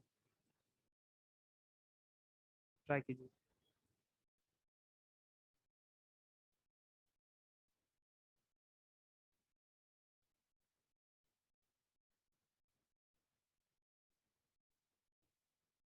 कौन सा वाला गलत है एटलीस्ट ये बताइए।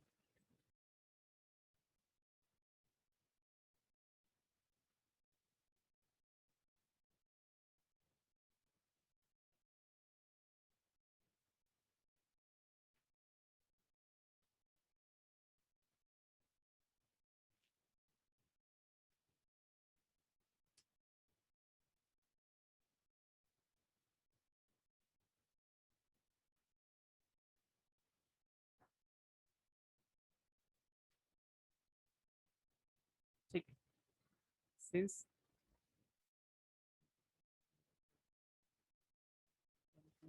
नंबर 7 क्या बेटा?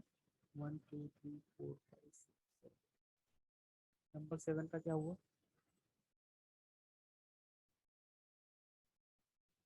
सही है गलत है, क्या है नंबर 7?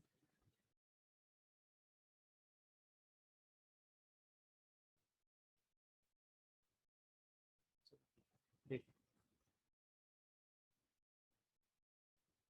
रॉन्ग शिफ्ट क्या बोलना चाहते हैं? अच्छा रॉन्ग सर, नंबर 7 रॉन्ग है। अच्छा ठीक, देखिए देखिए, पहला वाला है since last Sunday. Since last Sunday, अगर मैं पे टाइमलाइन ड्रॉ करूँ, सही है। अच्छा, एक बोल रहा सही है, पूरा गलत है, चलो ठीक है देख लेते हैं। सिंस लास्ट संडे, ये सही है गलत है? Since last Sunday,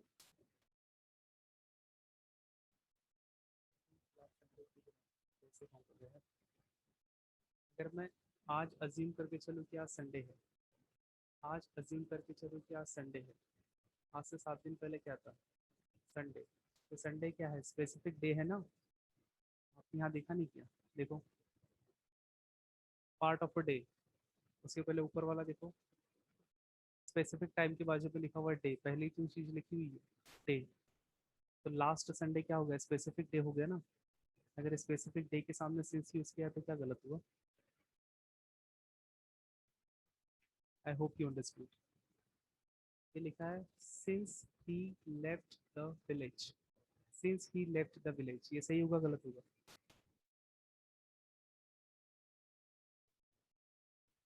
since he left the village, ठीक है। जरूर नहीं एग्जाम में आपको डायरेक्टली डेट दी हो लिखी हुई, सेंटेंस भी हो सकता है पूरा। अब देखिए पूरा सेंटेंस है अपने आप में। सेकंड इज राइट, सही है, चलो ठीक है, क्योंकि पूरा की पूरा सेंटेंस लिखा हुआ है। देखिए, ही लेफ्ट द विलेज, ही क्या हो गया? सब्जेक्ट, लेफ्ट क्या हो गया? वर्ब, और विलेज क्या हो गया? ऑब्जेक्ट, ठीक है ना, जगह का नाम हो गया किसी। Since he left the village मतलब उसका उसका घर छोड़ने का, मतलब उसका गांव छोड़ने का कोई ना कोई स्पेसिफिक दिन तो रहा होगा। वो एक अंडरस्टूड चीज है, ठीक है ना। यहाँ पे सिंस नहीं, यहाँ पे फॉर नहीं आएगा, यहाँ पे सिंस ही रहेगा, ठीक है। Since Inception, since his Inception आएगा और फॉर हिज इंसेप्शन आएगा, ठीक है। इंसेप्शन का मतलब सर्च करो फिर बताना, ठीक है। Since the inauguration of the college, सही होगा गलत होगा? सही है गलत है? Since the inauguration of the college, चलो राइट है, क्योंकि इनॉग्रेशन का, कॉलेज के इनॉग्रेशन का कोई ना कोई स्पेसिफिक दिन तो होगा ही, ठीक है। अच्छा, ये जब भी मेट, ये जब we met, since we met, right और रॉन्ग?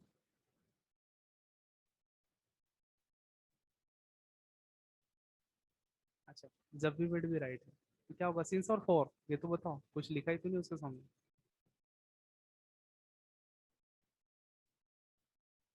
फॉर लिख दूं? अच्छा since, very good, spelling correct करो बेटा सिंस की। हाँ ठीक, यहाँ क्या होगा सिंस, क्योंकि मिलने का भी कोई ना कोई स्पेसिफिक डेट रहा ही होगा। Time in memorial, time in memorial इसका मतलब होता है जिसे भुलाया ना जा सके। टाइम इन मेमोरियल, जिसे भुलाया ना जा सके, एक ऐसा समय जिसे भुलाया ना जा सके। और होगा? अच्छा मुझे एक बात बताओ, एक ऐसा समय जिसे भुलाया ना जा सके, वो कोई ना कोई स्पेसिफिक टाइम होगा ना, या कोई भी समय होगा जिसे आप भुला नहीं सकते? अगर स्पेसिफिक टाइम है तो किसका यूज करोगे? सिंस का। ठीक है, इंसेप्शन का मतलब होता है बर्थ, बिगिनिंग, ठीक है ना? अब ये बर्थ भी है तो बर्थ का भी कोई ना कोई स्पेसिफिक टाइम होगा, तो इसका मतलब यहाँ पे भी क्या आएगा? For 2 days and 4 nights, for 2 days and 4 nights, sentence right है रॉन्ग है? राइट है रॉन्ग है? ठीक है ना, राइट है। अब देखो यहाँ पे फॉर तो लिखा है, लेकिन फॉर के बाद क्या लिखा है यहाँ पे? 2 days, ठीक है, 2 days and 4 nights, 2 days and 4 nights, मतलब ये न्यूमेरल है ना, ये न्यूमेरल है और ये टाइम बताने वाला शब्द है। न्यूमेरल और टाइम, न्यूमेरल और टाइम अगर बता रहा है तो वो क्या फॉर ही आएगा। Since yesterday, since yesterday, since yesterday सही है गलत? Right, very good. यस्टरडे भी कोई स्पेसिफिक टाइम हो गया। For 3 days after Holi, for 3 days after Holi, for 3 days after Holi, सही है गलत है? ये था सिंस 3 days आफ्टर होली।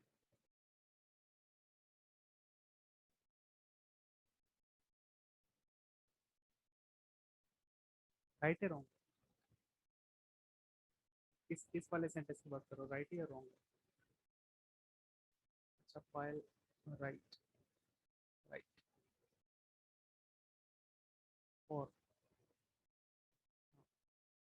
और एक बता दीजिए कोई।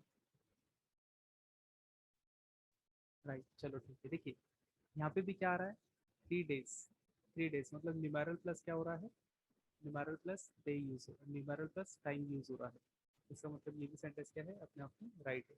अगर सिर्फ लिखा होता कि फॉर होली, फॉर होली, तो ये गलत होता। यहाँ पे सिंस होली चाहिए था, क्योंकि होली क्या है? ओकेजन। अच्छा since, yes since Saturdays,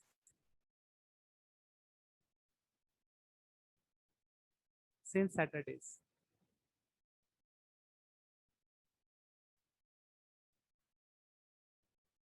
since Saturdays, right है, राइट है। अच्छा यहाँ पे देखो क्या लिखा है? सैटरडेज, सैटरडे नहीं लिखा हुआ, सैटरडेज लिखा हुआ है। मतलब किसी एक स्पेसिफिक सैटरडे की बात नहीं की है। यहाँ पे सिंस नहीं चाहिए, यहाँ पे क्या होगा? फॉर। जैसे यहाँ पे फॉर आवर्स या सिंस आवर्स, ठीक है, फॉर आवर्स चलेगा, ठीक है, आवर्स कोई स्पेसिफिक नहीं है। Since last week, since last week,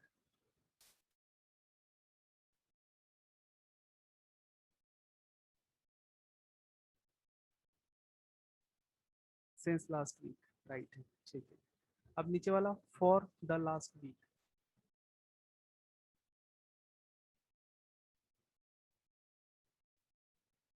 for the last week wrong है। क्या चाहिए? Since the last week, right. चलो देखो डिफरेंस समझ लो क्या है। तो लास्ट वीक बोलने का मतलब क्या है? जैसे कि, जैसे कि ये देखिए, ये ये वाला वीक हो गया, ये इस वीक में कितने हो गए? 7 days हो गए, ठीक है। इसके पहले वाला वीक का, इसके पहले वाले वीक में कितने थे? 7 days थे, ठीक है। 7 days थे, मतलब कहाँ से शुरू हुआ? मंडे से, मंडे से संडे। ये वीक कहाँ से शुरू होगा? मंडे से संडे, ठीक है। अब लास्ट, अभी यहाँ पे बीच में अपना कोई ना कोई दिन होगा, जो टुडे होगा, आज कोई ना कोई दिन होगा अपना, ठीक है।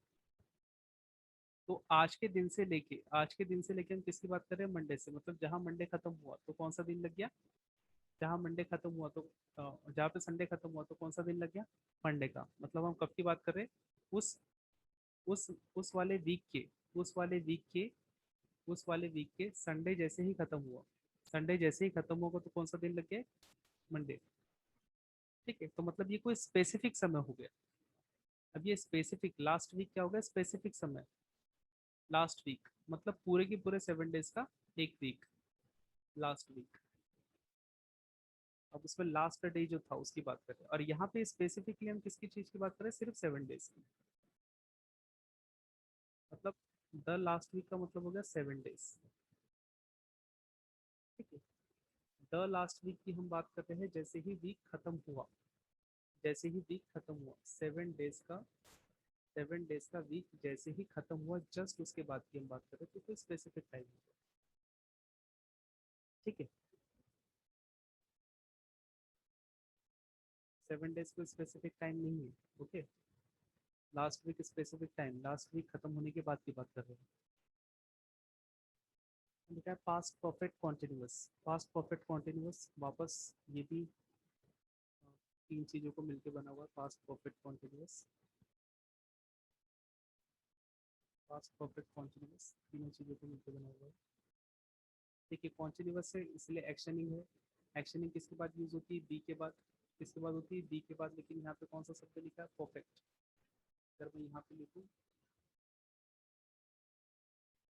कॉन्टिन्यूअस प्लस क्या आएगा, बी, लेकिन बी देखो, परफेक्ट का मतलब क्या होता है, थर्ड फॉर्म बी, यहाँ पे पास्ट मतलब क्या आएगा, हैड, ठीक है। अब यहाँ पे लिखा है फ्यूचर परफेक्ट कॉन्टिन्यूअस, आप खुद ही अंदाजा लगा सकते हो, future perfect continuous, future perfect continuous, देख लीजिए फॉर्मूला वगैरह कैसे लिखा है। मुझे बताइए कि ये सेंटेंस सही लिखा है, गलत लिखा है,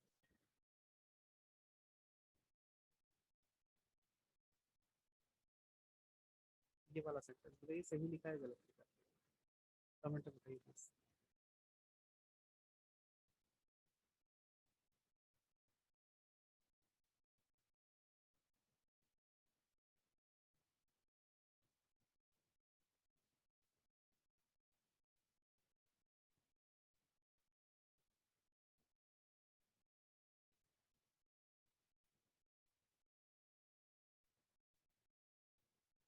ये वाला सेंटेंस, इसमें कोई गड़बड़ है क्या इस सेंटेंस में, लास्ट वाले, ये I will have been living in London since 2025,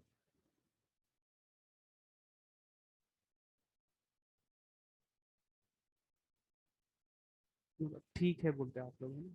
अच्छा रॉन्ग है, रॉन्ग है तो क्या रॉन्ग है, सर 25 2025 फ्यूचर है सर। अच्छा चलो बताता हूँ आपको, देखो आप खुद ही बता देना मुझे फिर। टाइम लाइन अगर मैं ड्रॉ करूँ, यहाँ पे मैं लिखता हूँ 2021, ठीक है। अगर मैं यहाँ लिखता हूँ 2025, अगर मैं यहाँ लिखता हूँ 2050,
यहाँ फ्यूचर बताया है।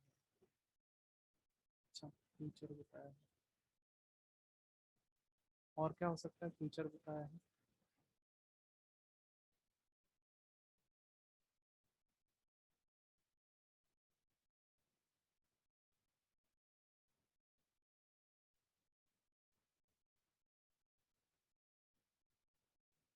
फ्यूचर बताया है। और कुछ? टाइमलाइन ड्रॉ करके मैं आपको बता रहा था। अगर ये 2021 है, 2021 है, आपको आवाज़ आ रही है? एक बार बता दो मुझे फिर से। आवाज़ आ रही है आपको? हेलो, मैसेज यस सर, करके आ बताएं रही आवाज़ है। आ रही है? यस सर, आ रही है। आवाज़ आ रही है सर? ठीक। 2015, अगर ये 20,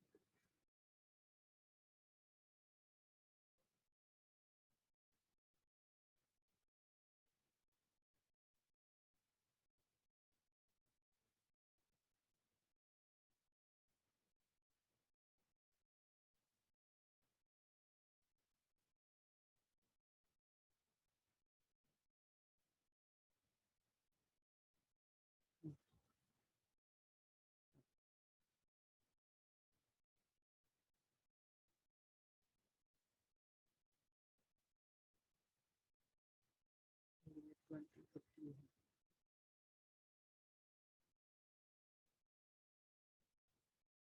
2015 है।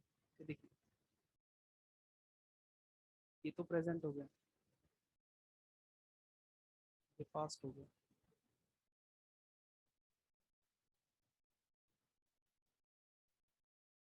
ये फ्यूचर हो गया।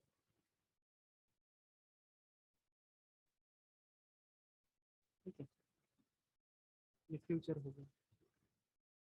तो देखिए, सिंस का यूज मैंने आपको बताया था कि ये तो कोई स्पेसिफिक टाइम है, डेफिनेटली है, 2025 कोई स्पेसिफिक टाइम तो है। लेकिन मुझे एक बात बताइए, ये कोई पास्ट का स्पेसिफिक टाइम है क्या? नहीं ना। सिंस का यूज हम कहाँ करते हैं? जब भी हम बात करते हैं किसी पास्ट के स्पेसिफिक टाइम की, जब भी हम पास्ट के स्पेसिफिक टाइम की बात करते हैं तब भी हम यूज करते हैं सेंस का। लेकिन 2025 पास्ट का है तो स्पेसिफिक टाइम, लेकिन पास्ट का स्पेसिफिक टाइम नहीं है, इसलिए यहाँ पे सेंस का यूज नहीं होगा। यहाँ किस चीज़ का यूज होगा? फॉर का। या आप यहाँ पे यूज कर सकते हो फ्रॉम का, या फॉर। फ्रॉम का यूज क्या है हम देखेंगे बाद में।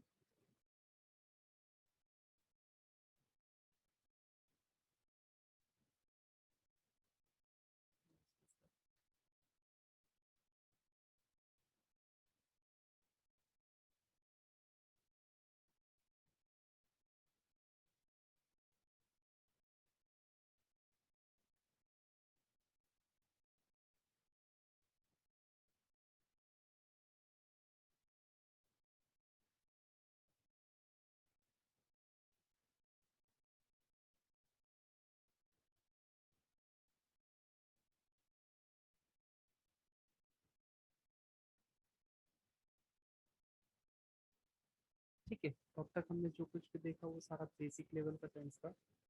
अब एक कंपैरेटिव एनालिसिस का। आपको बेसिक लेवल के टेंस के कोई टॉपिक में कोई प्रॉब्लम है क्या, बताएं?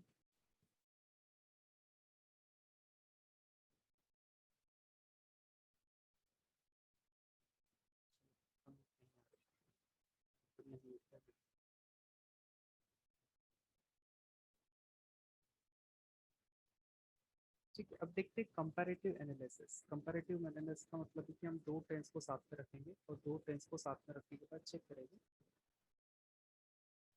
ठीक है, दो टेंस को साथ में रखते हैं, चेक करेंगे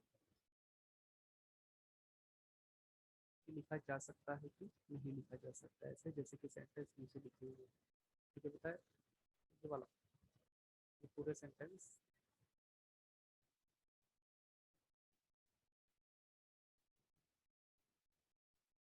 ये सेंटेंस सही लिखे या गलत लिखे, बताए जल्दी, 2 मिनट आपके बाद। फर्स्ट वाला सही लिखा है, गलत लिखा है?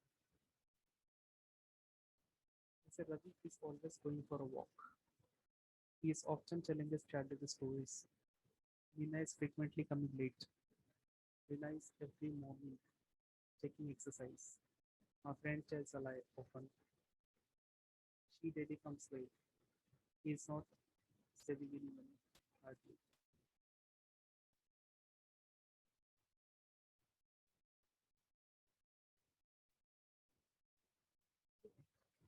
दो टेंस को हमने कंपेयर किया है, तो प्रेजेंट इंडेफिनिट के अकॉर्डिंग कौन से सेंटेंस इस तरीके से लिखे जाने चाहिए, कौन से सेंटेंस सही है नीचे दिए हुए।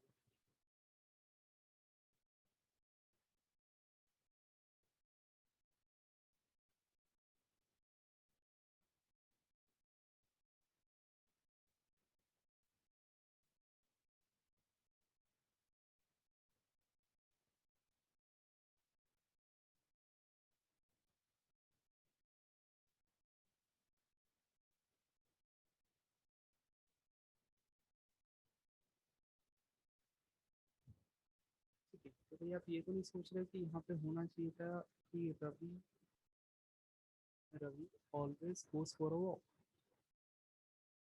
Ravi always goes for a walk, तो यहाँ पे इस नहीं होना चाहिए, Ravi always goes for a walk. He is often telling his childhood stories, ये भी सेंटेंस ऐसा होना चाहिए, he often tells he often he often tells his childhood stories. Meena is frequently coming late, Meena frequently coming late। चलो ये ऐसे solve नहीं हो गया, हम देखते कुछ आगे। देखो प्रेजेंट इंडेफिनिट, प्रेजेंट इंडेफिनिट सबसे पहले हम इसका मतलब समझे कि प्रेजेंट इंडेफिनिट का मतलब क्या है। Present indefinite is used to maintain a habit और रूटीन एक्शन, मतलब ऐसे काम जो आपकी रोजमर्रा की जिंदगी में शामिल है, ऐसे काम जो आप जिन कामों को आप बार बार करते हो, हमेशा करते हो। जैसे कैसे, जो आपका डेली रूटीन होता है ना, रूटीन एक्शन, जो आपका डेली रूटीन होता है वो आपकी हैबिट भी तो होती है रूटीन। जैसा आपका रूटीन होता है वैसे आपकी हैबिट होती है, लाइक सुबह आप जल्दी उठते हो, ठीक है, उसके बाद ब्रश करते हो, फिर क्लास के लिए कॉलेज के लिए रेडी होते हो, ये सारी की सारी क्या है, रूटीन एक्शन है। जैसे आप रोज चाय पीते हो, ठीक है, like you get up early in the morning, after that you, आपका जो जो भी डेली रूटीन है आपका, you brush your teeth, you take tea, ठीक है ना, you eat dinner, you eat breakfast, ठीक है, then you get ready for the college, ठीक है, आपकी डेली डेली रूटीन है आपका। तो प्रेजेंट इंडेफिनिट इसी चीज के लिए यूज होता है।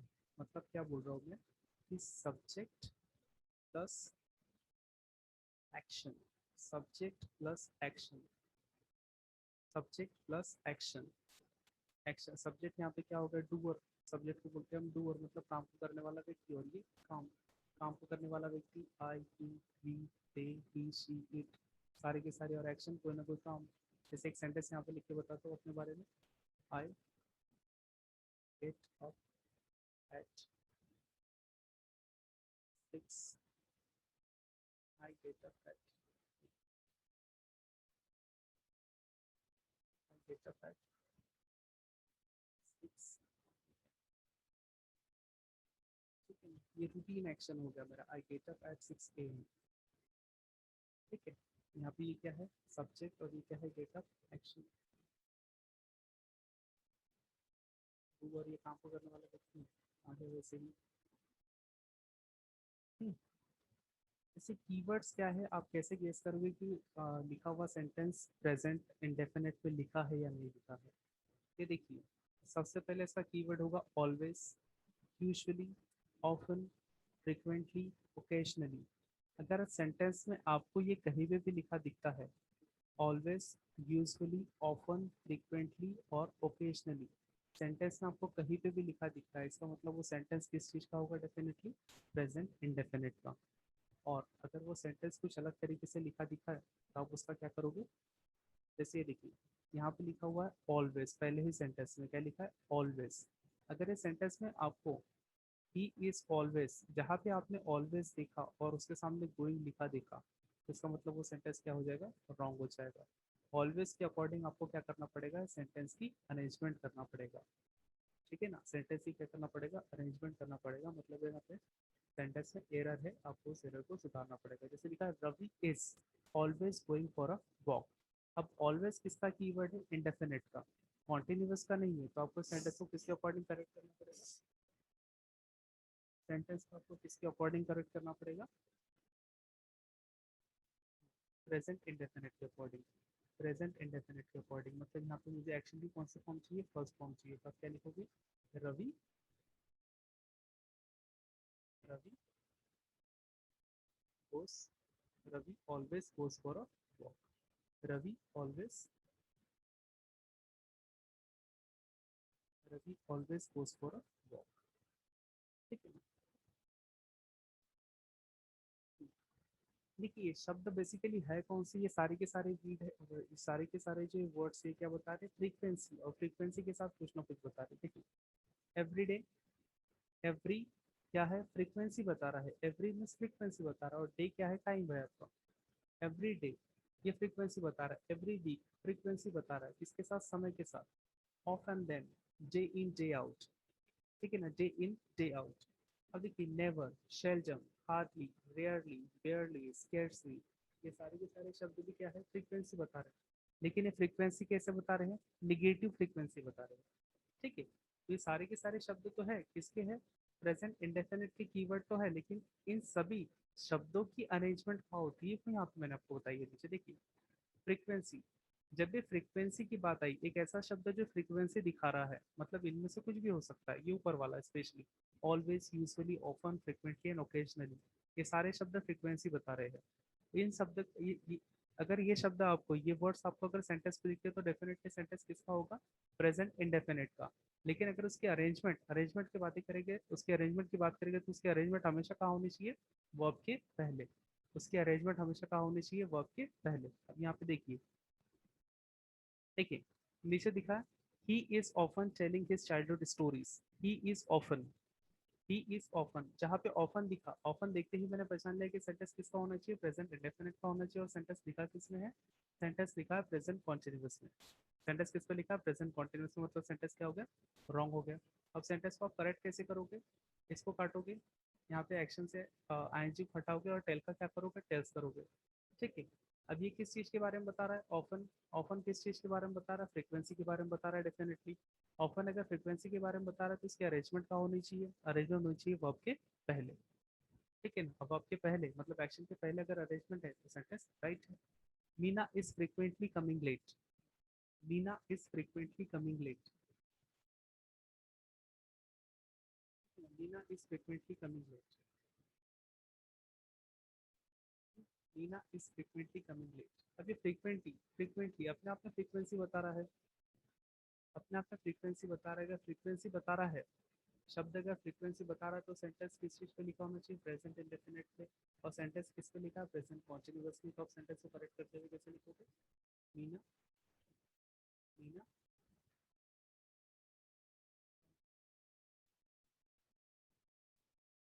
Meena comes late. ठीक है ना, Meena frequently comes late, Meena frequency बता रहा है ना। देखो किसके पहले होनी चाहिए अरेंजमेंट, फ्रीक्वेंटली की वर्ब के पहले।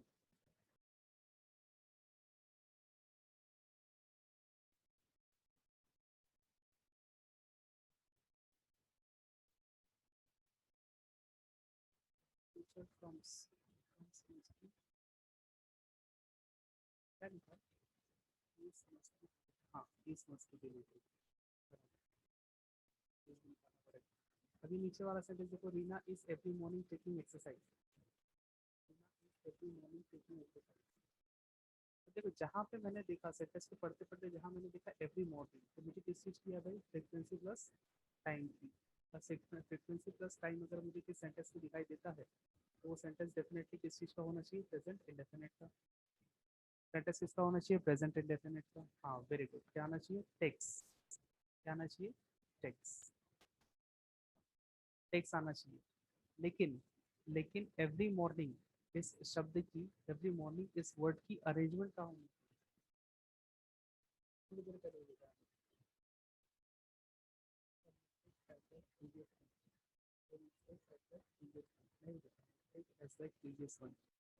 नहीं, इसकी अरेंजमेंट आपको सेंटेंस के लास्ट में चाहिए। देखिए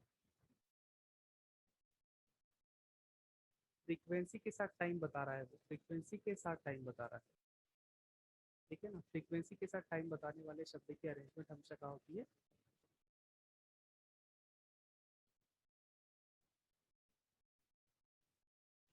हाँ ठीक है, फ्रीक्वेंसी के साथ टाइम बताने वाले शब्द की अरेंजमेंट हमेशा कहा होती है सेंटेंस के लास्ट में। ठीक है, तो अब सेंटेंस कैसे बनेगा? Reena Reena takes exercise every day. Reena takes exercise every day. Every day की अरेंजमेंट क्या होंगी? लास्ट में। जैसे my friend tells a lie often. My friend tells a lie often. अब ऑफन शब्द मुझे दिख रहा है, ऑफन शब्द मुझे दिख रहा है। ऑफन शब्द के अकॉर्डिंग अगर मैं देखूँ तो टेंस सही है। ऑफन शब्द के अकॉर्डिंग अगर मैं देखूँ तो टेंस क्या है? सही है। My friend tells a lie often. लेकिन ऑफन शब्द, ऑफन वर्ड की ही अरेंजमेंट यहाँ पे गलत है। ऑफन क्या बता रहा है? फ्रीक्वेंसी बता रहा है। और फ्रीक्वेंसी बताने वाला शब्द, फ्रीक्वेंसी बताने वाला शब्द हमेशा कहाँ होना चाहिए? वर्ब के पहले। इसका मतलब इस ऑफन की अरेंजमेंट कहाँ होनी चाहिए? टेल्स के पहले। ठीक है। She daily comes late. She daily comes late. She daily comes late. मुझे ये बताओ, ये सेंटेंस सही लिखा है गलत लिखा है? She daily comes late. Comment करके बताइए जल्दी।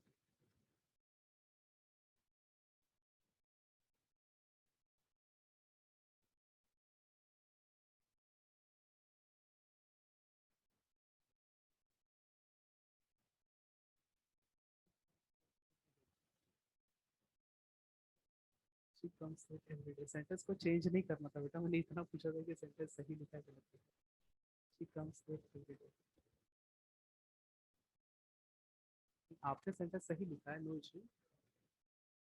आपने सेंटेंस सही लिखा है, आपका सेंटेंस सही है, लेकिन जो सेंटेंस वहां लिखा है वो सही है नहीं है पीपीटी में, वो होता रॉन्ग। तो राइट क्या होना चाहिए? जल्दी से लिख के बताएं।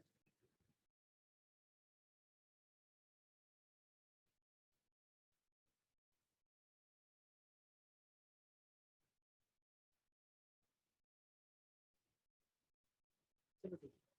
देखो, ये डेली बेसिकली क्या है? देखिए,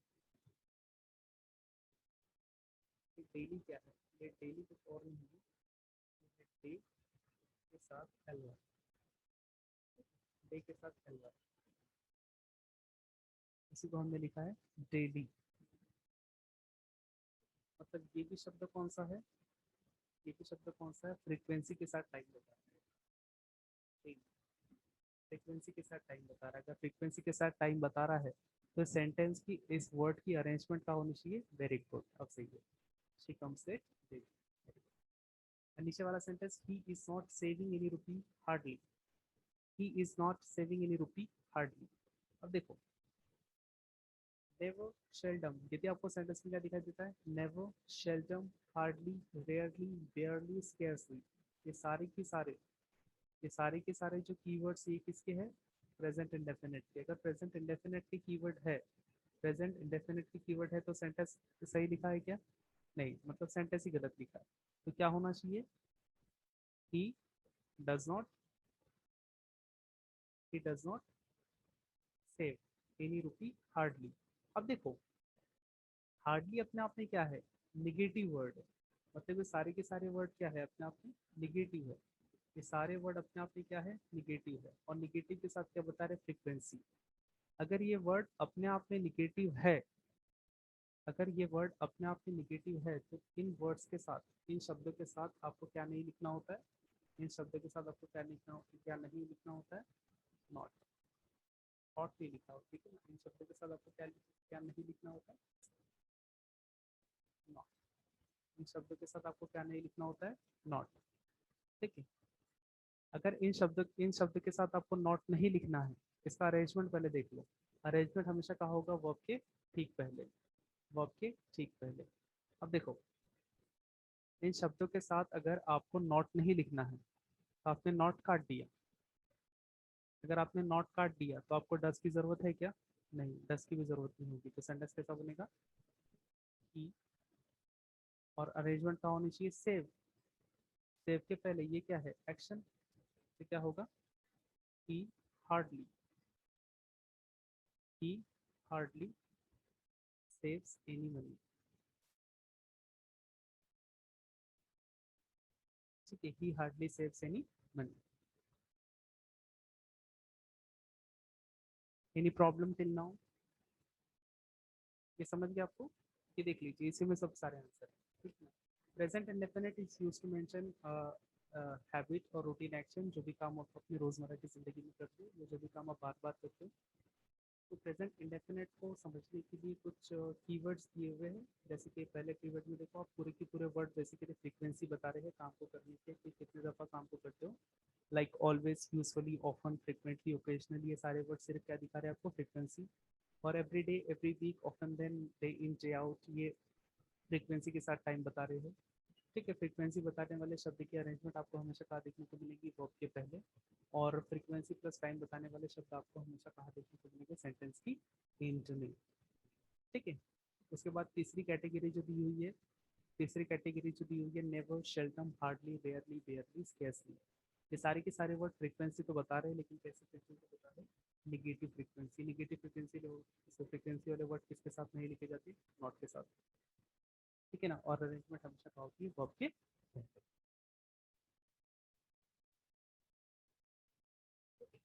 present indefinite versus present continuous. Present indefinite versus present continuous. अब देखिए, प्रेजेंट प्रेजेंट इंडेफिनिट का दूसरा यूज कहाँ पे होता है? प्रेजेंट इंडेफिनिट का दूसरा यूज हमेशा आपको दिखाई देगा, क्या दिखा है? Present indefinite versus present continuous. अगर ये दोनों टेंस को कंपेयर करो, इन दोनों टेंस को अगर आप कंपेयर करो, तो प्रेजेंट इंडेफिनिट का यूज हमेशा कहाँ किया जाएगा? दूसरा अगर सेंटेंस देखें तो universal truth, universal truth, universal truth. Basically देखो, यूनिवर्सल ट्रूथ जैसी कोई चीज नहीं है, यूनिवर्सल ट्रूथ जैसी कोई चीज नहीं है। यूनिवर्सल ट्रूथ की जगह हम इसे क्या बोलते हैं? साइंटिफिक फैक्ट बोल सकते हैं, मैथमेटिकल फैक्ट बोल सकते हैं, फिलोसॉफिकल फैक्ट्स बोल सकते हैं, या साइकोलॉजिकल फैक्ट्स बोल सकते हैं, ठीक है ना। वो कैसे आपको आगे सेंटेंस में समझ में आएगा। अब ये लास्ट 6 सेंटेंस है, आप इसे सॉल्व करने की कोशिश कीजिए प्लीज। जैसे मैं पढ़ के सुनाता हूँ, आप सिर्फ यस और नो लिख के भेजना। अगर सेंटेंस राइट है तो यस लिखना, नहीं है तो नहीं लिखना, ठीक है। Water is freezing at 0 degree centigrade. Water is freezing at 0 degree centigrade. Sentence right या रॉन्ग है? यस और नो?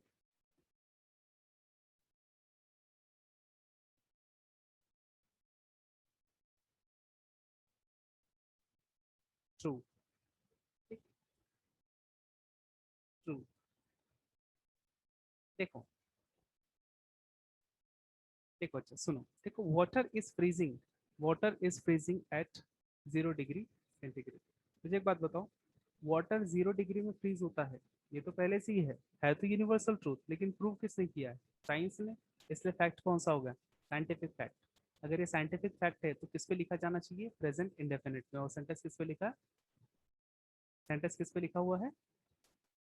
प्रेजेंट कॉन्टिन्यूअस में। इसका मतलब सेंटेंस कंटिन्यूअस क्या में। होगा? गलत हो गया। तो यहाँ पे क्या होना चाहिए? वाटर फ्रीजेस, ठीक है। क्या लिखा है? क्या होना चाहिए? Water freezes at 0 degree centigrade. अब the earth is pulling everything downwards. The earth is pulling everything downwards. Sentence right या रॉन्ग है? The earth is pulling everything downwards.